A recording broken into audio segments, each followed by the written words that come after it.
আরও দরপতন হয়েছে ভারতীয় মুদ্রা রুপির। আগের সব রেকর্ড ভেঙে এর দর এখন ইতিহাসের সর্বনিম্ন পর্যায়ে। বর্তমানে প্রতি ডলারে মিলছে ৮৫.৯৭ রুপি। শুক্রবার মার্কিন মুদ্রা শক্তিশালী হওয়া সহ বিভিন্ন কারণে ডলারের বিপরীতে রুপির দাম কমে যায়। এছাড়া বিদেশে অপরিশোধিত তেলের দাম বৃদ্ধি এবং দেশীয় ইকুইটি বাজারে নেতিবাচক মনোভাবও ভারতীয় মুদ্রার উপর চাপ সৃষ্টি করেছে। গেল বছরের শেষ দিক থেকে শুরু হয় ভারতীয় রুপির দরপতন। কয়েক দফায় দফায় পতনের পর এখন রুপির মান ইতিহাসের সর্বনিম্ন পর্যায়ে পৌঁছেছে। বারবার রুপির দরপতনের রেকর্ড ভাঙতে থাকে। বৃহস্পতিবার বার্তা সংস্থা রয়টার্স এক সমীক্ষা প্রকাশ করে।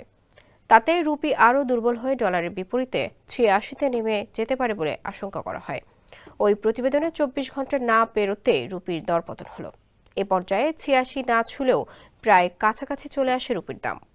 রুপির দরপতনে ভারতের সব ক্ষেত্রে এর প্রভাব পড়ছে। বিশেষ করে বৈদেশিক মুদ্রা লেনদেনের বাজারে বিরাজ করছে দারুণ অস্থিরতা। আমদানি রপ্তানি থেকে শুরু করে বিদেশের শিক্ষার্থীদের পড়াশোনা সব ক্ষেত্রে গুনতে হচ্ছে বাড়তি অর্থ।